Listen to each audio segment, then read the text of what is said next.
வணக்கம். ஆகாஷவாணி திருச்சிராப்பள்ளி. மாநில செய்திகள் வாசிப்பவர் ஆனந்தி முத்தையன். தலைப்புச் செய்திகள். இளையோர் தங்களது இலக்குகளை அடைய போதை பழக்கத்திலிருந்து விலகியிருக்க வேண்டியதன் அவசியத்தை பிரதமர் திரு நரேந்திர மோடி வலியுறுத்தியுள்ளார். தமிழகத்தில் ஆன்லைன் பத்திரப்பதிவு முறை வரும் 17ஆம் தேதி தொடங்கப்பட உள்ளதாக மாநில அமைச்சர் திரு லோகேஷ் தமிழ்செல்வன் தெரிவித்துள்ளார். தமிழ்நாட்டில் பாதுகாப்பான குடிநீர் வசதி உள்ளிட்ட மேம்பாட்டு திட்டங்கள் தொடர்ந்து செயல்படுத்தப்பட்டு வருவதாக வீட்டு வசதித்துறை அமைச்சர் திரு ராஜ்குமார் கூறியுள்ளார். மேற்கு தொடர்ச்சி மலைப்பகுதிகளில் மழை காரணமாக நீர்நிலைகளுக்கு தண்ணீர் வரத்து அதிகரித்துள்ளது. கிளாஸ்கோ காமன்வெல்த் விளையாட்டுப் போட்டிகள் இன்றுடன் நிறைவடைகின்றன. இனி விரிவான செய்திகள். வளர்ச்சியடைந்த இந்தியா இலக்கை எட்ட இளையோர் உடல் மற்றும் மன ஆரோக்கியத்துடன் இருக்க வேண்டியதன் அவசியத்தை பிரதமர் திரு நரேந்திர மோடி வலியுறுத்தியுள்ளார்.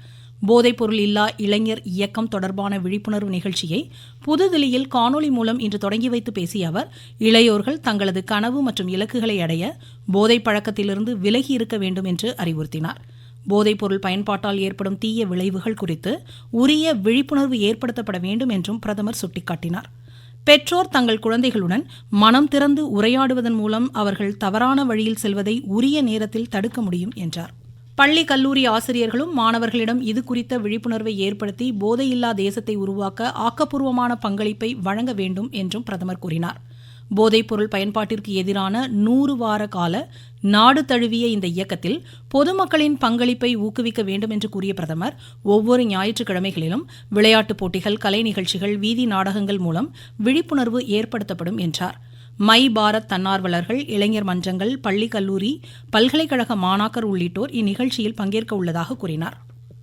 போதைப்பொருள் இல்லா இந்தியா என்ற முன்னெடுப்பிற்கு ஆதரவாக புதுதில்லியில் இன்று நடைபெற்ற ஞாயிற்றுக்கிழமைகளில் சைக்கிள் பயிற்சி நிகழ்ச்சியில் மத்திய விளையாட்டுத்துறை அமைச்சர் டாக்டர் மன்சுக் மாண்டவியா பங்கேற்றார். உடற்பயிற்சி ஆர்வலர்கள், தேசிய மாணவர் படையினர் உள்ளிட்ட ஏராளமானோர் இதில் கலந்து கொண்டனர். இந்நிகழ்ச்சி குறித்து சமூக வலைதளத்தில் அவர் வெளியிட்டுள்ள செய்தியில், போதைப்பொருள் இல்லா இந்தியாவை உருவாக்கும் தேசிய இயக்கத்தை இந்நிகழ்வு வலுப்படுத்தும் என்றார். நாட்டு மக்கள் பாதுகாப்பு வீரர்களிடையே பிணைப்பை வலுப்படுத்தும் ராணுவ ஓட்டத்தை குடியரசுத் தலைவர் திருமதி திரௌபதி முர்மு புதுதில்லியில் இன்று காலை தொடங்கி வைத்தார். தேச பாதுகாப்பில் முக்கிய பங்காற்றும் இவ்வீரர்களை கொண்டாடும் வகையில் ராணுவத்திற்காக ஓடுங்கள், ராணுவத்தினருடன் ஓடுங்கள் நிகழ்ச்சி நடைபெறுகிறது. தமிழ்நாட்டிற்கு காவிரியில் தண்ணீர் திறப்பது குறித்து கர்நாடக முதலமைச்சர் திரு டி.கே. சிவக்குமார் தலைமையில் பெங்களூருவில் அனைத்துக் கட்சி கூட்டம் இன்று நடைபெற்றது. மேகதாது அணை, காவிரி நீர் விவகாரம் குறித்து இதில் ஆலோசிக்கப்பட்டதாக தெரிகிறது.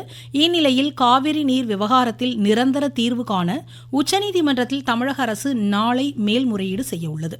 தமிழகத்தில் வரும் 17ஆம் தேதி முதல் ஆன்லைன் பத்திரப்பதிவு முறை தொடங்கப்பட உள்ளதாக மாநில வணிக வரி மற்றும் பத்திரப்பதிவுத்துறை அமைச்சர் திரு லோகேஷ் தமிழ்செல்வன் தெரிவித்துள்ளார். சேலத்தில் செய்தியாளர்களிடம் பேசிய அவர், ஆன்லைன் பத்திரப்பதிவு முறையை முதலமைச்சர் திரு விஜய் தொடங்கி வைக்க உள்ளதாகவும் அதற்கான முன்னேற்பாட்டு பணிகளில் துறை சார்ந்த அதிகாரிகள் முழுவீச்சில் ஈடுபட்டுள்ளதாகவும் தெரிவித்தார்.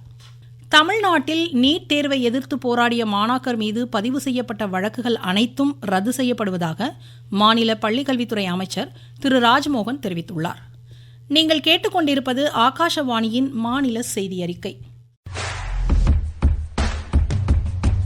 ஊரக வளர்ச்சிக்கான புதிய அத்தியாயம். வளர்ச்சியடைந்த இந்தியாவிற்கான ஊரக வேலைவாய்ப்பு உறுதி மற்றும் வாழ்வாதார சட்டம் செயல்பாட்டிற்கு வந்துள்ளது. இந்த சட்டம் ஆண்டிற்கு 125 நாட்கள் வேலையை உறுதி செய்கிறது. வாரந்தோறும் ஊதியம் வழங்கப்படுவது கட்டாயமாக்கப்பட்டுள்ளது. பணி முடித்த 15 நாட்களுக்குள் ஊதியம் வழங்குவதை உறுதி செய்வதற்கான அம்சங்களும் இதில் இடம்பெற்றுள்ளன. கால தாமதமாக ஊதியம் வழங்கப்பட்டால் அதற்கான இழப்பீட்டுத் தொகைக்கும் வகை செய்யப்பட்டுள்ளது. வளர்ச்சியடைந்த இந்தியாவிற்கான பயணத்தில் மோடி அரசு தொடரும் சீர்திருத்த நடவடிக்கைகள். தமிழகத்தில் பாதுகாப்பான வீடுகள், குடிநீர், சாலை வசதிகள் உள்ளிட்ட மேம்பாட்டு திட்டங்கள் தொடர்ந்து செயல்படுத்தப்பட்டு வருவதாக மாநில வீட்டு வசதித்துறை அமைச்சர் திரு ராஜ்குமார் தெரிவித்துள்ளார். தருமபுரி மாவட்டம் ஒகேனக்கலில் ஆடிப்பெருக்கு விழாவை இன்று தொடங்கி வைத்து பேசிய அவர், தமிழர்களின் வாழ்வியல் தத்துவம், நீர் மேலாண்மை உள்ளிட்டவைகளுக்கு சிறந்த எடுத்துக்காட்டாக ஆடிப்பெருக்கு விழா திகழ்கிறது என்றார். ஆடிப்பெருக்கு நமக்கு ஒரு முக்கியமான செய்தியை சொல்கிறது. நீர் ஆதாரத்தை மதிப்போம், இயற்கையை பாதுகாப்போம், விவசாயத்தை வளர்ப்போம், வருங்கால தலைமுறைக்கு வளமான தமிழ்நாட்டை விட்டு செல்வோம். வீட்டு வசதி மற்றும் நகர்ப்புற வளர்ச்சி சார்பிலும் பாதுகாப்பான வீடுகள், தரமான அடிப்படை வசதிகள், தூய்மையான மற்றும் நவீன நகரங்கள், குடிநீர், சாலை, கழிவுநீர் வசதிகள் மேம்படுத்த பல்வேறு திட்டங்களை தொடர்ந்து செயல்பட்டு வருகின்றன. மேற்கு தொடர்ச்சி மலைப்பகுதிகளில் பெய்து வரும் கனமழை காரணமாக நீர்நிலைகள் வேகமாக நிரம்பி வருகின்றன. மணிமுத்தாறு அருவியில் நீர்வரத்து அதிகரித்துள்ளதை அடுத்து சுற்றுலா பயணிகள் குளிக்கவும் களக்காடு தலையணைக்கு சுற்றுலா பயணிகள் செல்லவும் தடை விதிக்கப்பட்டுள்ளது. கேரள மாநிலத்தில் பெய்து வரும் கனமழை காரணமாக கோவை மேட்டுப்பாளையத்தை அடுத்த பில்லூர் அணை நிரம்பியதை அடுத்து பவானி ஆற்றில் வினாடிக்கு 8000 கன அடி தண்ணீர் வெளியேற்றப்படுவதை அடுத்து கரையோர மக்களுக்கு வெள்ள அபாய எச்சரிக்கை விடுக்கப்பட்டுள்ளது. தென்மேற்கு பருவமழை காரணமாக முல்லை பெரியாறு அணையின் நீர்மட்டம் நேற்று ஒரே நாளில் 3 அடி உயர்ந்து 116.80 அடியாக அதிகரித்துள்ளது. ஈரோடு, திருப்பூர், கரூர் மாவட்ட பாசனத்திற்கு முக்கிய ஆதாரமாக விளங்கும் ஈரோடு பவானிசாகர் அணைக்கு நீர்வரத்து அதிகரித்துள்ளதாக எமது செய்தியாளர் தெரிவிக்கிறார். பவானி சாகர் அணையின் மூலம் ஈரோடு, திருப்பூர் மற்றும் கரூர் மாவட்டங்களில் உள்ள 2,47,000 ஏக்கர் நிலங்கள் பாசன வசதி பெறுகின்றது. கேரளாவில் மழை பெய்து வருவதால் பவானி சாகர் அணைக்கு நீர்வரத்து இன்று 1851 கனஅடியாக அதிகரித்துள்ளது. பாசனம் மற்றும் குடிநீர் தேவைக்காக அணையிலிருந்து 755 கன அடி தண்ணீர் வெளியேற்றப்பட்டு வருகிறது. ஈரோட்டிலிருந்து PC மூர்த்தி. மேட்டூர் அணை நீர்மட்டம் இன்று 73 அடியாக உள்ளது. அணையிலிருந்து குடிநீர் தேவைக்காக 1500 கன அடி தண்ணீர் திறக்கப்படுகிறது. நாமக்கல் மாவட்டம் கொல்லிமலையில் வல்வில் ஓரி விழா இன்று தொடங்கியது. ஆடிப்பெருக்கு மற்றும் வல்வில் ஓரி விழா நிறைவை ஒட்டி மாவட்டத்திற்கு நாளை உள்ளூர் விடுமுறை அளிக்கப்படுவதாக எமது செய்தியாளர் தெரிவிக்கிறார். கொல்லிமலையில் வல்விலூரி விழா, சுற்றுலா விழா மற்றும் மலர் கண்காட்சி விழா பசுமை திருவிழாவாக தொடங்கியது. செய்தி, மக்கள் தொடர்பு, காவல், வனம், ஊரக வளர்ச்சி முகமை, வேளாண்மை, வேளாண் பொறியியல் உள்ளிட்ட அனைத்து அரசு துறைகளின் சார்பில் அரசின் திட்டங்களை பொதுமக்களுக்கு எடுத்துரைக்கும் வகையில் அமைக்கப்பட்டிருந்த 22 கண்காட்சி அரங்களை பொதுமக்கள் பார்வையிட்டனர். பரதநாட்டியம், கரகாட்டம், ஒயிலாட்டம், தப்பாட்டம், கிராமிய பாடல்கள், மன்னர் வல்விலூரியின் சிறப்புகள் குறித்த பேச்சு, சிலம்பம் போன்ற பல்வேறு கலை நிகழ்ச்சிகள் நடைபெற்றன. நாமக்கல்லிலிருந்து S. கண்ணன். ஆடிப்பெருக்கையொட்டி கிருஷ்ணகிரி மாவட்டம் போச்சம்பள்ளி வாரஸ் சந்தையில் ஆடுகள் விற்பனை 1 கோடிக்கும் அதிகமாக நடைபெற்றதாக எமது செய்தியாளர் தெரிவிக்கிறார். கிருஷ்ணகிரி மாவட்டத்தில் ஆடி 18 திருவிழா நாளை கொண்டாடப்பட உள்ள நிலையில் குலதெய்வ வழிபாடு மற்றும் திருவிழாவிற்காக புகழ்பெற்ற போச்சம்பள்ளி வாரச்சந்தையில் இன்று 1 கோடிக்கும் அதிகமான மதிப்பிலான ஆடுகள் விற்பனையாகி உள்ளது. ஒரு சாதாரண ஆடு 15,000 முதல் அதிகபட்சமாக 40,000 ரூபாய் வரையில் விலை போனதாக விவசாயிகள் தெரிவித்துள்ளனர். வெளியூர்களில் இருந்து வந்த வியாபாரிகள் உள்ளூர் விற்பனை செய்யும் விவசாயிகள் மகிழ்ச்சி அடைந்துள்ளனர். கிருஷ்ணகிரியிலிருந்து ராஜா சின்னத்தம்பி. தமிழகம் முழுவதும் நியாய விலை கடைகளில் குடும்ப அட்டைதாரர்கள் கைவிரல் ரேகை சரிபார்ப்பு பணிகளுக்கான சிறப்பு முகாம் இன்று நடைபெறுகிறது.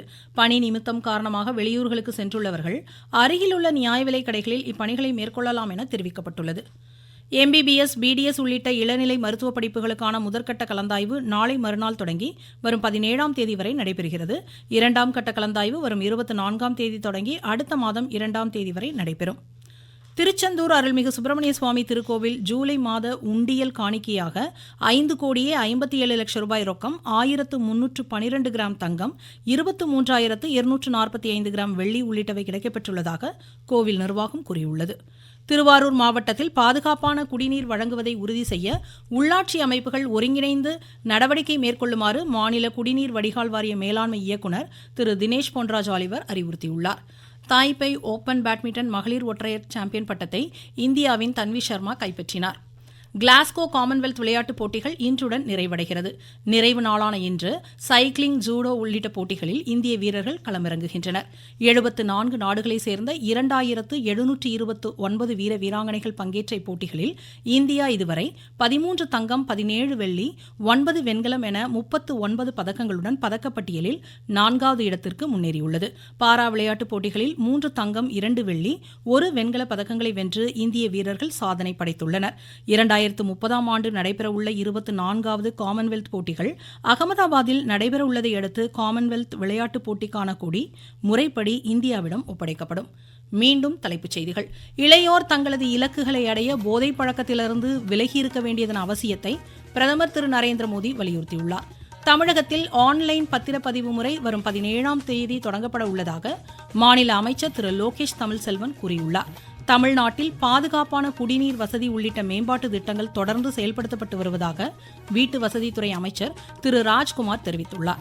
மேற்கு தொடர்ச்சி மலைப்பகுதிகளில் மழை காரணமாக நீர்நிலைகளுக்கு தண்ணீர் வரத்து அதிகரித்துள்ளது. கிளாஸ்கோ காமன்வெல்த் விளையாட்டுப் போட்டிகள் இன்றுடன் நிறைவடைகின்றன. இத்துடன் இந்த செய்தி அறிக்கை முடிவடைந்தது.